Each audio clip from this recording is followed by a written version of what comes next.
বনি ইসরায়েল জাতিকে হযরত মুসা মিশর থেকে মুক্ত করে নিয়ে গিয়েছিলেন। এটা ইহুদি, খ্রিস্টান ও মুসলিম সকলেই বিশ্বাস করেন। কিন্তু মিশরে স্থান পাবার আগের ঘটনা কি? হযরত ইব্রাহিম এর এক পুত্র হযরত ইসমাইল আর আরেকজন ছিলেন হযরত ইসহাক, যাকে ইংরেজিতে আইজ্যাক ডাকা হয়। ইহুদিদের বিশ্বাস অর্থাৎ আদিপুস্তক 25 অনুযায়ী হযরত ইসহাক এর বয়স যখন 40 বছর, তখন তিনি বিয়ে করেন রেবেকা নামের এক মেয়েকে। তিনি যমজ পুত্র সন্তানের জন্ম দিলেন। একজনের নাম ইসাও বা আরবে যাকে ইস বলে, আর অপরজন ছিলেন হযরত ইয়াকুব বা জ্যাকব। তাদের ঘটনাগুলো বর্ণনা করবার ক্ষেত্রে আমরা ইসলামিক ফাউন্ডেশন থেকে প্রকাশিত হযরত ইবনে কাসির রচিত আল বিদা ওয়ান নিহা, ইসলামের ইতিহাস আদি অন্ত গ্রন্থকে রেফারেন্স হিসেবে ব্যবহার করছি। এছাড়াও ইহুদিদের তৌরাতের আদিপুস্তক ও তাদের নীতিবাক্য ও তফসির গ্রন্থ মিদ্রাসও ব্যবহৃত হবে। এক্ষেত্রে ইহুদি কিতাবগুলোতে কিছু অদ্ভুত কাহিনীর বর্ণনা রয়েছে, যা ইসলামী কিতাবগুলোতে পাওয়া যায় না। যেমন বলা আছে, হযরত ইয়াকুব এর চেয়ে বড় সন্তান ইসের প্রতি বাবা হযরত ইসহাক এর বেশি ভালোবাসা ছিল। কিন্তু রেবেকার একটি চালের কারণে হযরত ইয়াকুব বাবার আশীর্বাদ পুষ্ট হয়ে ওঠেন, কিন্তু ইস হননি। এতে ইস হযরত ইয়াকুবের প্রতিক্ষিপ্ত হয়ে ওঠেন। ফলে মায়ের পরামর্শে হযরত ইয়াকুব পালিয়ে যান, গন্তব্য হারান। তবে এরপরের কাহিনীগুলো নিয়ে তেমন মতভেদ নেই। হযরত ইয়াকুব বীরশেবা থেকে বেরিয়ে হারান মুরুর দিকে যাচ্ছিলেন। এখানে তিনি সন্ধ্যার পর ঘুমানোর স্বপ্ন দেখেন যে পৃথিবী থেকে একটি সিঁড়ি উপরে উঠে গেছে। সেখানে আল্লাহর ফেরেশতারা ওঠা নামা করছে। স্বপ্নে আল্লাহ তাকে জানালেন, যেখানে হযরত ইয়াকুব শুয়ে আছেন সেই ভূমি তিনি তাকে দেবেন এবং তার বংশধরকে। তার বংশধরেরা পৃথিবীতে ছড়িয়ে পড়বে। স্বপ্ন দেখে তিনি জেগে উঠলেন। এই সিঁড়ির স্বপ্ন জ্যাকব ল্যাডার ড্রিম নামে পরিচিত। এ স্বপ্নের মাধ্যমে তিনি পবিত্র ভূমির প্রতিশ্রুতি পান। আর ইহুদি ও খ্রিস্টানরা হল হযরত ইয়াকুব এর বংশধর। লুজ নামের সেই জায়গার নাম তিনি বেথেল বাইতুল্লাহ রাখলেন।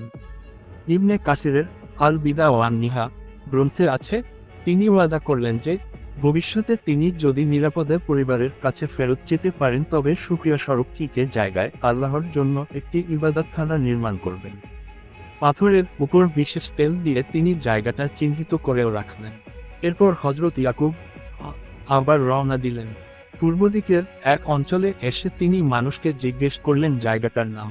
তারা উত্তর দিল, এ জায়গার নাম হারান, অর্থাৎ তিনি ঠিক জায়গায় এসে পৌঁছেছেন। তখন ইয়াকুব জিজ্ঞেস করলেন, আপনারা কি লাবানকে চেনেন? আসলে তিনি তার মামা লাবানের কাছেই এসেছিলেন। তার মা তাকে বলেছিলেন সেভাবেই। তারা বলল, জি চিনি, তিনি ভালোই আছেন। ওই যে দেখুন, তার মেয়ে রাহেলা ভেড়ার পাল নিয়ে আসছেন। দেখা গেল রাহেলা হিব্রু 12 ইংরেজি রচেল তার বাবার ভেড়াগুলো নিয়ে সেখানে আসছেন। তাকে আসতে দেখে ইয়াকুব দ্রুত এগিয়ে কুয়ার মুখ থেকে পাথর সরিয়ে দিয়ে ভেড়াগুলোকে পানি খাওয়ালেন। এরপরে তিনি রাহেলাকে সব খুলে বললেন, যা যা হয়েছে। রাহেলা দৌড়ে গিয়ে বাবা লাবানকে ডেকে আনলেন। লাবান এসে বরণ করলেন হযরত ইয়াকুব কে, তাকে জড়িয়ে ধরে নিয়ে গেলেন বাড়িতে। মাসখানেক সেখানেই কাটালেন হযরত ইয়াকুব। সময়টায় লাবানের নানা কাজকর্ম করে দিতে লাগলেন তিনি। তখন লাবান বললেন, তুমি আমার আত্মীয় দেখে কি বিনা বেতনে খেটে যাবে? বলো, তোমাকে কি দিতে পারি?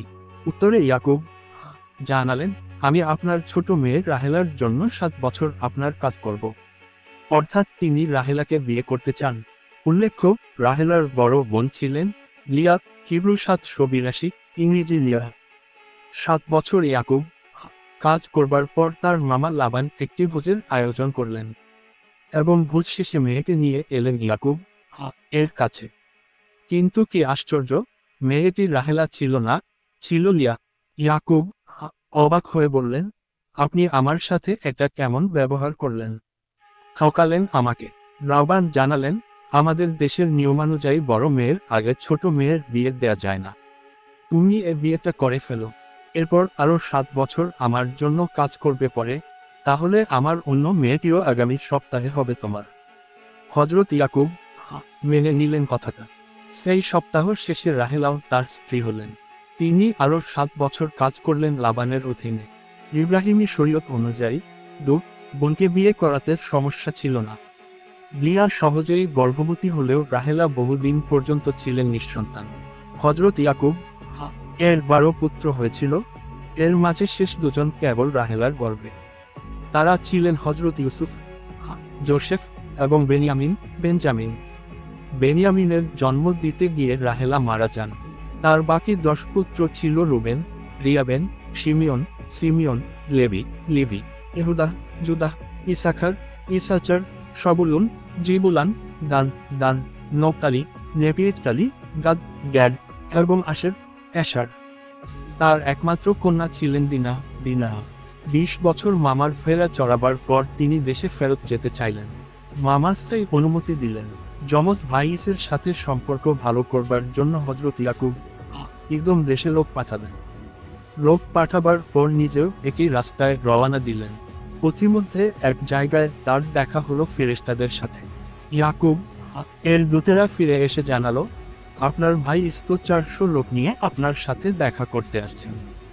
এ কথা শুনে ইয়াকুব ভাবলেন, বুঝি তাদের আক্রমণ করতে আসছেন। তিনি ঘাবড়ে গেলেন। তিনি তখন তার বিশাল দলটিকে ভাগে ভাগ করলেন। ভাবলেন, একটা দলের সাথে ইসের দেখা হলে যদি আক্রমণ করে তবে অন্য দলটি পালিয়ে যেতে পারবে। এটা করবার পর তিনি তার স্ত্রী সন্তানদের নিয়ে কাফেলা ওখানেই থামালেন।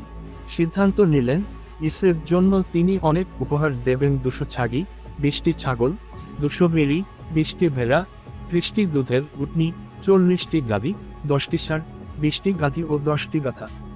উপহারগুলো তিনি আগে পাঠিয়ে দিলেন, কিন্তু তিনি রাতটা ওখানেই কাটালেন। ঠিক জায়গায় এসে ইসরায়েলি বর্ণনায় একটি ঘটনা উল্লেখ আছে। রাতেই জব্বক নামের এক নদী পেরিয়ে অন্য পারে স্ত্রী সন্তানদের রেখে আসলেন ইয়াকুব, সাথে আর যা কিছু আছে। তখন কোথা থেকে যেন এক লোক এলো এবং একা হযরত ইয়াকুব এর সাথে লড়াই শুরু করল। দুজনে ভোরের আলো ফোটা পর্যন্ত কুস্তি করলেন। লোকটি খেয়াল করল সে ইয়াকুব কে হারাতে পারছে না।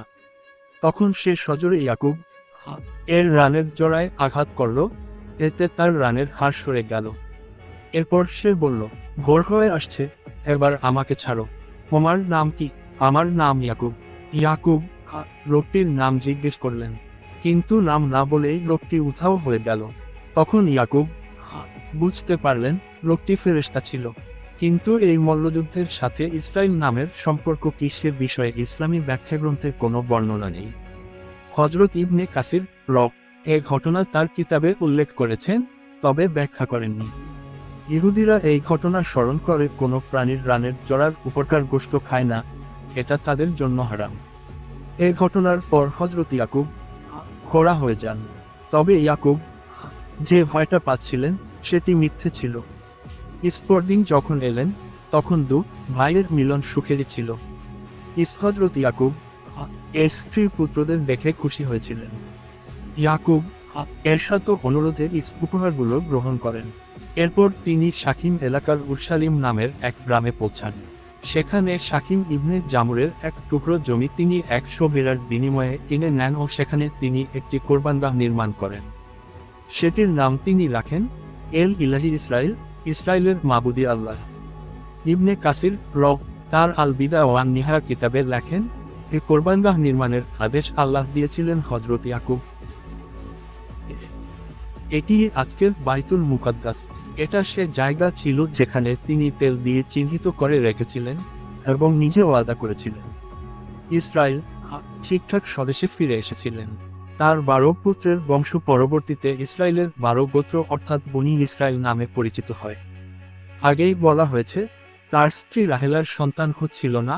আল্লাহর কাছে অনেক প্রার্থনার পর তার অসম্ভব ফুটফুটে পুত্র সন্তান হয়। তার নাম রাখা হয় ইউসুফ। এই সুপুরুষ হযরত ইউসুফ শেষ পর্যন্ত অধিষ্ঠিত হন মিশর রাজের এক উজির হিসেবে। সে এক অসাধারণ ঘটনা। সেই ঘটনার সম্পর্কে জানতে হলে চোখ রাখুন অজানা অভিযান চ্যানেলে। আজ এ পর্যন্ত, দেখা হবে আগামী ভিডিওতে নতুন কোনো অভিযান নিয়ে। সে পর্যন্ত সবাই ভালো থাকবেন, সুস্থ থাকবেন। ভিডিওটি ভালো লেগে অবশ্যই একটি লাইক দিতে ভুলবেন না এবং পরবর্তী এরকম আরও ভিডিও পেতে এখনই অজানা অভিযান চ্যানেলটি সাবস্ক্রাইব করে সঙ্গে থাকবেন। আর আপনাদের কোনো অজানা ইতিহাস সম্পর্কে জানতে চান অবশ্যই কমেন্ট করে জানাবেন। ধন্যবাদ।